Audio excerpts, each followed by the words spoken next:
Triambakam yajamahe Sugandhim Pushtivardhanam Urvarukamiva bandhanam Mrityurmukshyamamritat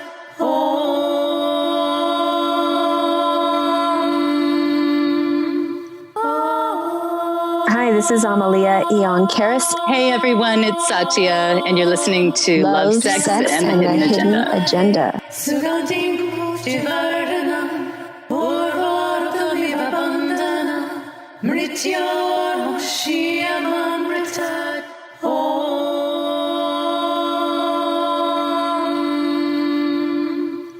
Welcome back to our show. So let's just jump right in. I wanted to talk about today what would our world be like if it were a sovereign world, or our universe without this parasitic entity influencing us, or somehow messing up what our just original self, our original Earth. I mean, was there a time it was like that? Do you think? I feel that there was a time when it was like that, and it might be, back in ancient Lemuria and different ancient civilizations where things were what they refer to as like the golden era.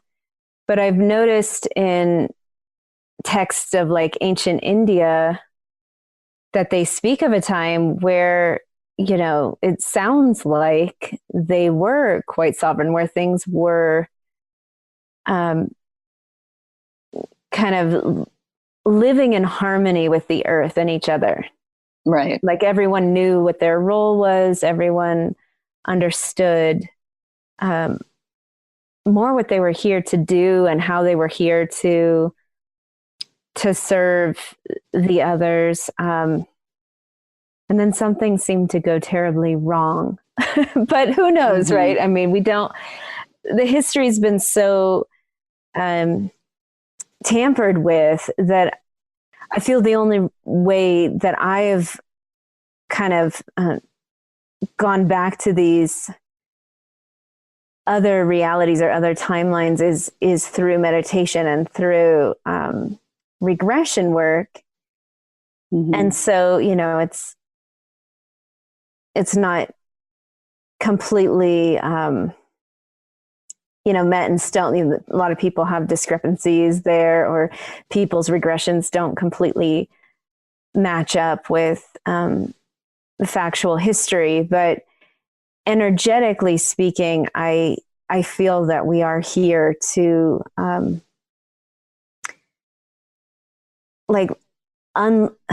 untangle ourselves from this messiness. And the more that I've, awoken to my own consciousness and my own abilities, the more I see that it's not only possible, but we've already done it before, mm-hmm. somewhere. Like our cells know how to do it. Yeah, I feel that too. Yeah, like I definitely thousands of years ago we were sovereign, I feel like. Yeah, and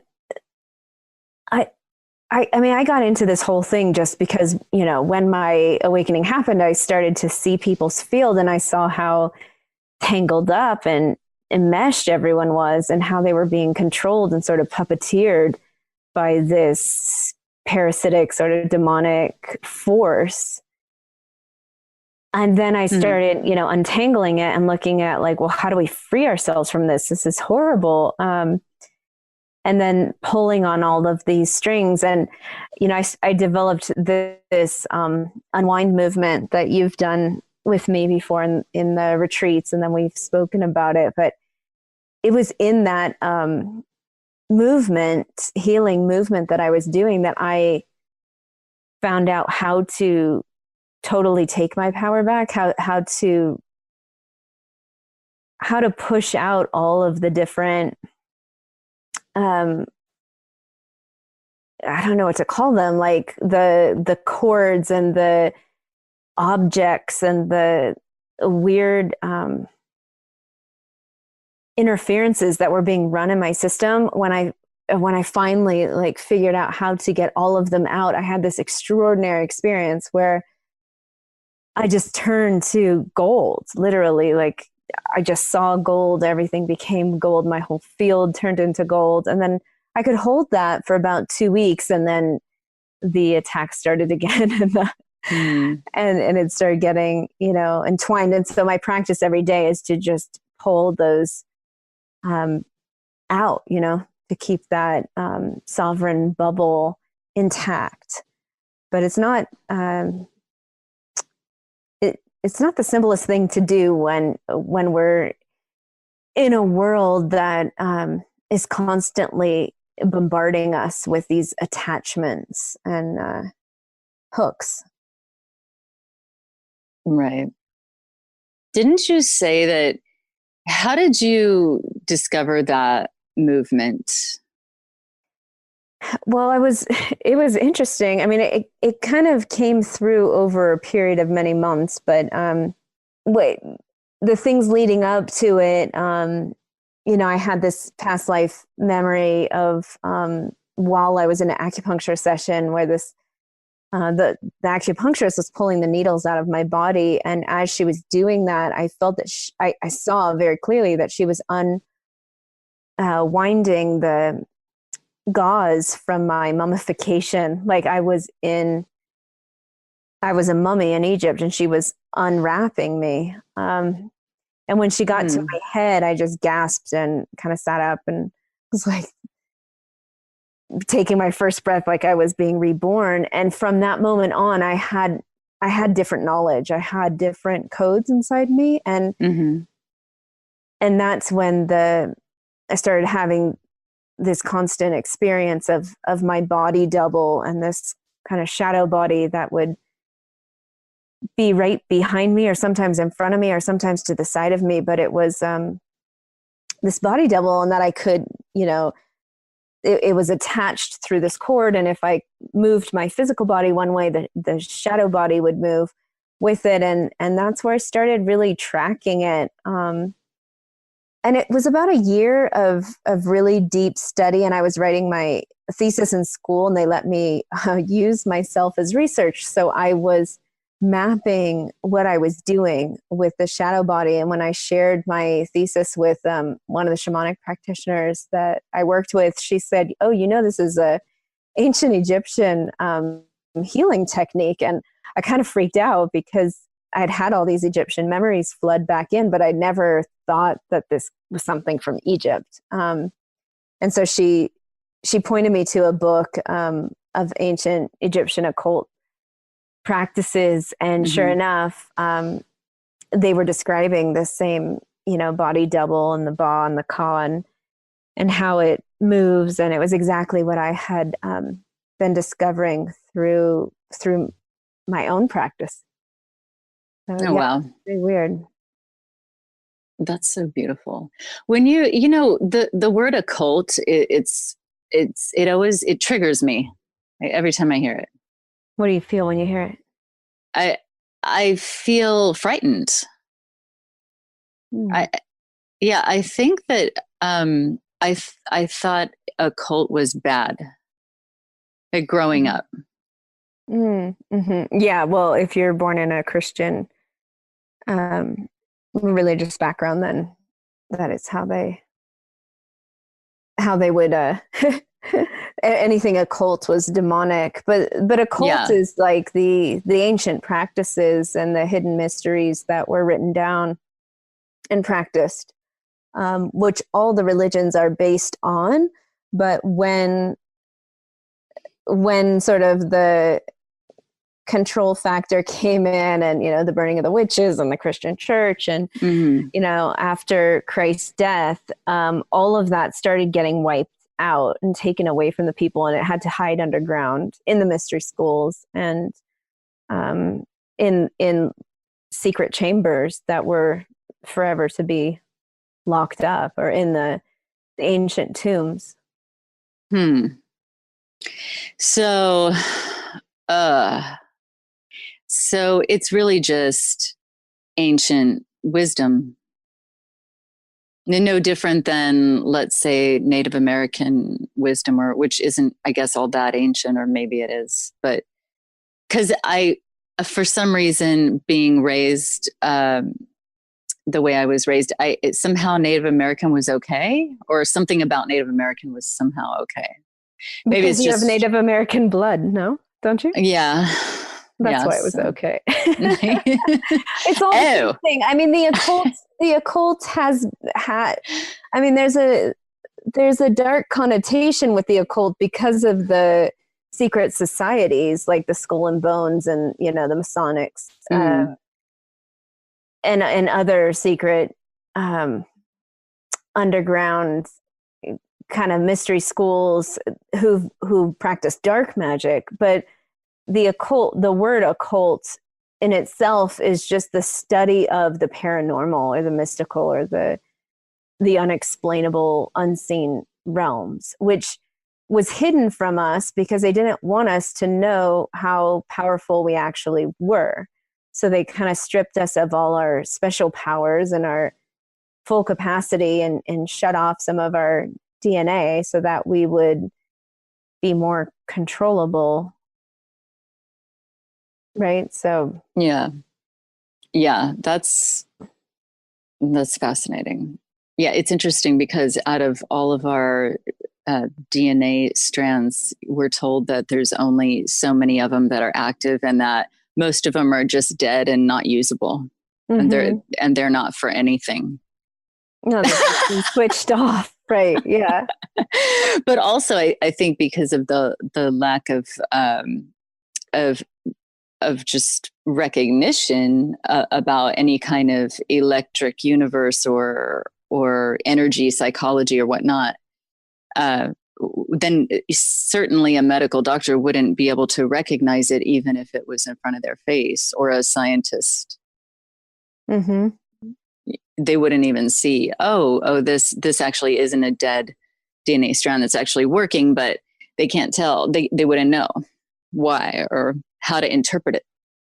Yeah, what's fascinating is there's all these studies coming out about the second immune system, the sleeping immune system, and how all the world's leading health experts and doctors have done all these studies that we do actually have a second immune system, and when we switch it on, we can eradicate all disease in the body almost instantaneously. And this research that's happened through Yale and Harvard and Johns Hopkins and all the world's leading institutions and authorities have all said we do in fact have this.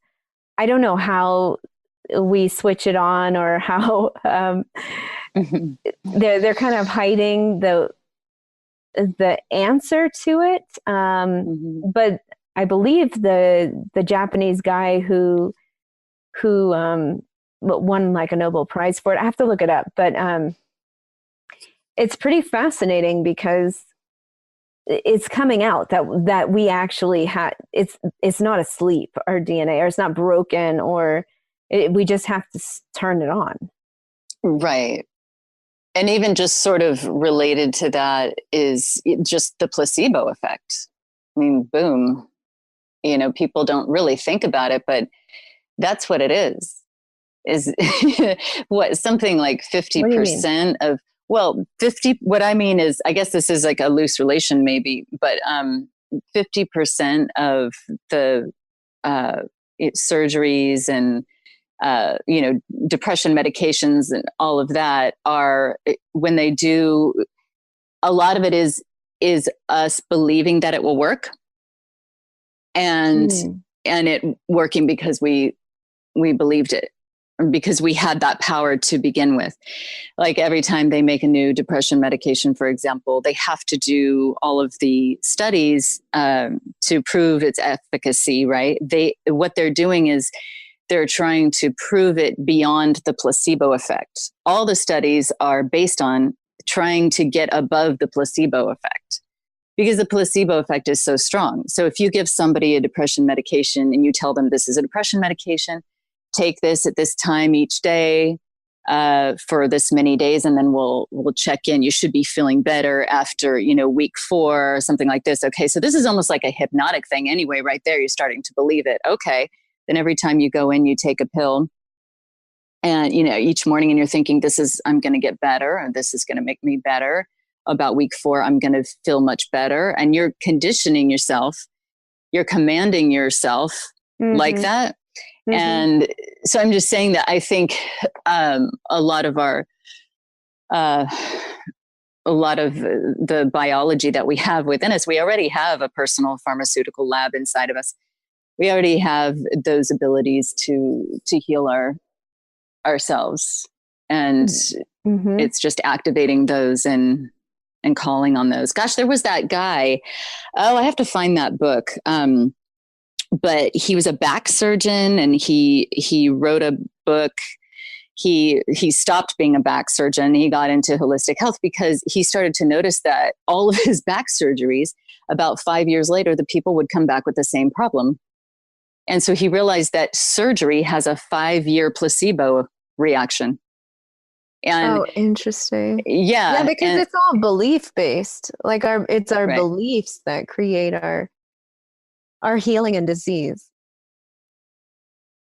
Right. And there's a place for Western medicine for sure, but it's just, we don't want to cut off or ignore or pretend that the other stuff isn't also there. Like what, our mind, body, spirit connection. And that's been lost for so long, and it's just now coming back. So I wish we could just fast forward into the future, a few hundred years. Hopefully not that long. maybe now with the internet and everything, maybe just. Well, yeah, like right now, like what if we just imagined that we were these super humans who knew how to turn on every active DNA strand, sleeping DNA strand in our body, and activated our cells to remember their fullest, most vibrant, youthful self. And to stop all the fighting that's going on internally. Like there's so much war happening inside ourselves. So if we could create a completely peaceful and harmonious environment within ourselves, what would that feel like? I mean, it would just be extraordinary. I mean, we wouldn't have any issues. Right. I was just watching a video with Bruce Lipton this week, and I was just reminded of how the conscious and unconscious works, and how up until the age of 7, we're basically in a different type of brain state. We're in a hypnotic brain state most of the time, and we're in this sort of like theta state. And so we're really just receiving, we're just receptors. So basically we're just being programmed. Everything is just being programmed. And that's why, so the idea is that later in life, you read all these self-help books, and like I can research something, read something, and I know it, and I can repeat it, or I can write it down right then. I can take a test on it and know what it says. But did I fix it like 6 months later or a year later? Does it creep up a couple years later? Yeah. And so what he was saying was that we have to, our conscious mind, though it can, learn so much, like it can, can take tests, it can go to school, it can, it still doesn't change the unconscious, because where we learned all these things that we want to shift are in the hypnotic state and are in a different brain state. So anyway, I just was reminded, and I was thinking, then what? So, there's some ways now, some new stuff coming out about playing stuff at night when you are in the more theta or sleeping state, and sort of reprogramming that piece. But, I was so relieved to just hear that, because, man, I have spent my whole life. And then some things, I'm standing here still and I'm thinking, okay, wait, my idea was I was going to be perfect by now. What happened? Oh my goodness. Anyway, that was just a complete tangent. It just went on. Yeah, well, I think that, if we can reprogram ourselves, and that's what we're doing through meditation and through our practices, and using positive mantras, and Mm-hmm. and really calling and activating ourselves to be taking back our sovereignty, and claiming dominion over our life. I don't know if people listening know exactly what we're talking about when we say being sovereign, but to just claim that we are an energetic vessel, and when we take back all these puppeteers that are trying to distort us in our mind and make us go this way, and kind of check out and eat McDonald's and watch brainless TV and shop and consume and consume and consume, and then this feeling of emptiness and disease and everything, fear. We can take back that power and cut off those sources that are trying to take over our lives and make us sick and confused and lost. Yeah. So let's imagine I was just what it would be like. Yeah. I mean, if we could imagine what the world would be like if not only we could do that 24 hours a day, every day, but if we could do it, then what would that feel like in our system? And then what would that be like for the people around us? What if the ones that are closest to us could be like that? And what if the people in their network could be like that? And what would it be like if a small community were to all be completely self-contained, activated, clear, peaceful, and harmonic from within? Like, what would that feel like? What would it feel like to be in a relationship where you're completely understanding your entire system, where you feel liberated and free and clear and innocent and safe and loved and supported and totally connected, yet completely self-possessed? I mean, that would be extraordinary. And that's why, I keep imagining that, and I feel that it's possible, that it is just, the few of us who practice that and can shift our beliefs towards a positive patterning, towards a more harmonic patterning, that we can create these ripples out and really bring back our wisdom to recall the sleeping memory, the sleeping genius that lives inside of us. That was so beautiful. I feel so relaxed now. I think I just went into a meditative state. I'm serious. Yeah, let's let it ripple out. Yeah. I mean, that feels so good. Thank you for saying all that. Yeah, may it be so. May it. Like, imagining, just kind of thinking about our world and a life without this parasite thing. I mean, I was thinking about some of the things we were talking about in our previous episodes, and just thinking, like, when you were describing your awakening, and you were saying it was blissful, and it was beautiful, and it was not really sexual, but it was erotic, and it was all these other. And I was thinking, how nice would it be to be able to feel erotic, or say the word, this is another trigger word for me, erotic. It feels bad. It feels like something that's not okay, or there's a negative something with it. Mm-hmm. The shame. There's shame. Placed. Yeah. Yeah, that's what it is. It's shame. I was going to say like dirty or what. Yeah, thank you. Yeah, it's shame. I mean, eros, the love of eros is just the physical pleasure sensors in the body. And they've made sure that we feel ashamed about feeling pleasure. And, you know, as long as we have shame, it's locked in a closet and twisted up and perverted to perpetuate secrets and more shame. And it's just passed down from generation to generation, generation, person to person. Like, you know, it's like that's a really fast moving virus, sexual shame. Yeah, we spoke about the toxic shame, the cost of toxic shame in our first episode. So if you haven't listened to that, definitely go back and hear episode 1.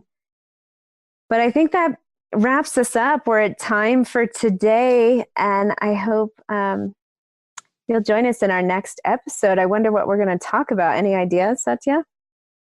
Oh, I've got lots of ideas. Ooh, sounds good. All right. Well, stay tuned. You'll see us next time. Thanks for listening. Bye. Take care.